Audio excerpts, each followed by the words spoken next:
On part 2, read all the information.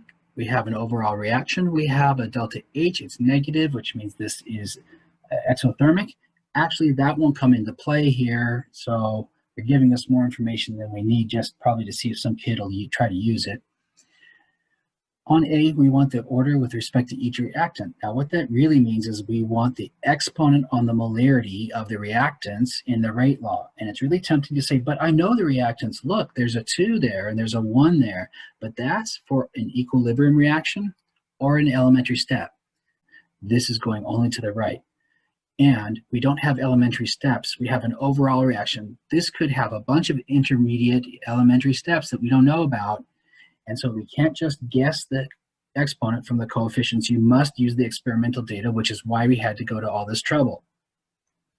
So what we're looking for, though, is the exponent on the molarity. So let's see, it's going to be rate equals K times molarity of SO2 to some power in the box and O2 to some power. So the exponents are in the box. What's in the box? Well, we'll find out. Now, they wrote this out in a very thorough and, to my mind, very overly complicated way. Look, they wrote K over K, and that's going to cancel out. And they wrote the molarity of O2 twice, and that's going to cancel out. So really, what was the point? It's kind of a waste of time. And remember that this is a timed test in reality. They don't want you to finish. It's like the SAT, and that you are not supposed to finish like 1% or something of kids are going to finish, and it's purposely built that way. They want to spread out the scores, and to get a really good score, to get like 100% on this, you need to have this so nailed down it's kind of amazing. They expect you not to finish, so wasting time writing this out, to me, is just ridiculous. So let's do it a faster way. So the rate law will be these, right? Well, if I can eliminate this or this as the source of the change in the rate, then I can say, well, let's disregard it for a minute. And if I take line 1 versus line 3, the molarity of O2 doesn't change, and it can't be the source of the change of the rate. And of course, K is a constant and can never be the source. So that's why I think writing this is extra weird. So what we can do is compare line 1 to 2, and we can say, by what factor did the molarity of SO2 change? And it went from 0.1 to 0.3, and that is a factor of 3. So SO2 increased by a factor of 3. And it has some exponent box, and the rate increased by, and now it's really tempting to say, oh, we're going to do this divided by that, but remember,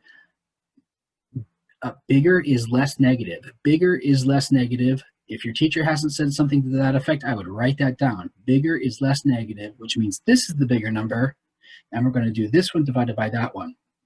Plus, you might notice that this is increasing in the molarity, so it should increase the rate. It should be increasing this way. This is the bigger number. Grab a calculator, hit pause, and do this minus that, divided by that, and you get a number that is essentially 9. It's not dead on 9, but it's got just a tiny bit of experimental error in there. It's basically 9. So we have 3 to the unknown power caused a rate change of a factor of 9. What's in the box? Well, 2. 2 is in the box. So the exponent on the molarity of SO2 from the experimental data is 2. And one more time, not because of that 2. It's a coincidence. This 2 did not cause that 2, as you'll see in a moment when we do O2. So let's pick something here to figure out the exponent on O2, and the trick here is that we can't isolate SO2 because it never stops changing.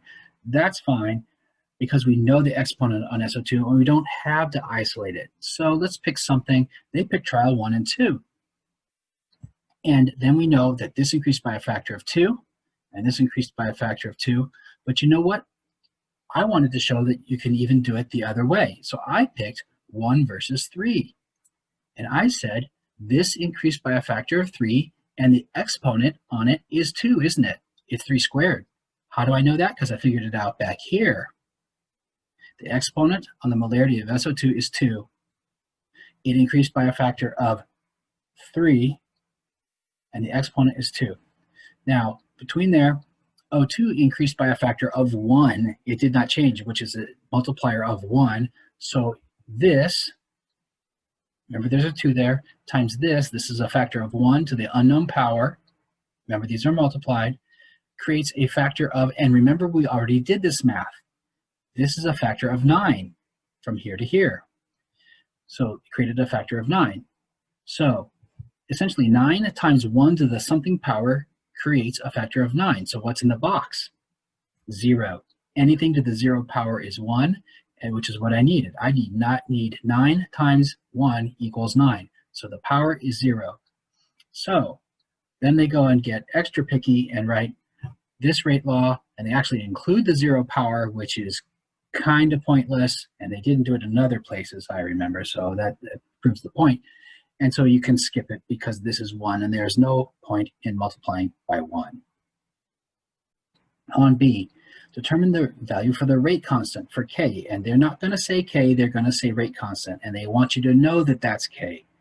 By this time, we pretty much should know that. Now, what you can do is grab any line, and you can put in values here, and remember, we know the exponents, so we can put in values and the rate, and we can solve for K. Now, if we look at this, they used line 1 and put in a value of 0.1 here, and it gets squared, right? Because we discovered the exponent on here is 2. Well, I wanted to prove that I could use another line, so I used line 2 just to be ornery about it, and I said this is the rate equals K times 0.2 to the power of 2. Now, I'll tell you, be careful, because I misread it, and I got the wrong answer at first because I didn't put 0.2, and of course I got the wrong answer. Also, point out that there are a lot of decimals on this test, and it is really tempting to skip around and not be careful, and it's tempting to say that 0.2 squared is 0.4. And good job to all of you who just shouted in your mind, no, it's 0.04. Of course it is. So this divided by 0.04 gives you K. I will also point out that they are really sticklers about the units, and if you just put the number, forget it. You've wasted your time because you spent time on a problem that got you 0 out of 1 points. So also I'll point out, how do I know the unit? Well, the unit on this was molarity per second times K, and this is molarity. Remember, this is a molarity, and even the unit is squared, which means I get molarity per second over molarity squared, which cancels out to molarity times second on the bottom of the fraction. So I get the answer. Notice I got essentially the same answer, and the unit is per molarity second, which is the same thing as this. In case you never saw that before, then go back and have a discussion about that. But this unit is the same thing as this unit, so you can put either one. On C, we want the rate in experiment 4. Notice it says rate of disappearance. So they haven't changed anything. It's still the rate, and what we're doing is answering the whole here with the question mark. Experiment 4, right? Well, I just discovered K, and look, this is our rate law. We discovered the rate law, and we're discovering rate now, but I know K and I put it in. I know the value in number 4, it's 0.5, and it needs to be squared. And just punch that in the calculator and you get the rate. Don't forget the unit. On D, we're asked for the rate of appearance for SO3, and that's the product. And it says for experiment 2. Well, the rate of disappearance for SO2 in experiment 2 was this, and according to this balanced reaction, for every 2 that disappear here, you get 2 appearing there. In other words, it's the same amount. If you put in 100 of these, you get 100 of those. Now, my big advice, though, that I got in seminars on taking the test and so forth is do not just put the answer. They really hate that, and from what I understand, they will not give you credit. They want a mathematical piece of reasoning and not an answer that looks like you copied it from your neighbor. And by golly, you better have a unit too. So this person says, well, the rate of change from the SO3 versus time over time is the same as the other one. You know, maybe they would give credit for that, but personally, I would write it like this. I took the rate and I said, but there's 2 of these appearing for every 1 of those disappearing. Remember, it's back to stoichiometry and using a balanced reaction. And of course, the 2's cancel out and I get the same number. And I did not forget the unit. And I even put that in case they want that. On E, you might be a little stumped if you don't give it some thought. There's no information on this paper that's going to tell you how to solve this. You have to know that if you want to speculate about another rate or another molarity that's not on the page, you're going to need the integrated rate law. It is supplied in the booklet. Turn back to the toward the front and find the pages. Now, also what they will not do though is tell you which rate law is which.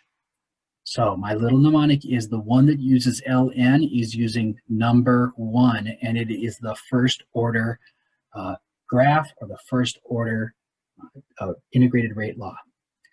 Which one do I need? And you know, I've used the first order integrated rate law so many times that I just started to think of using it anyway.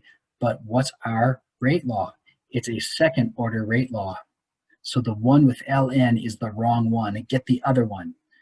Well, and then somebody says, but aren't there 3 because there's 0 order? It doesn't have an integrated rate law. There's no really such thing because the rate is constant.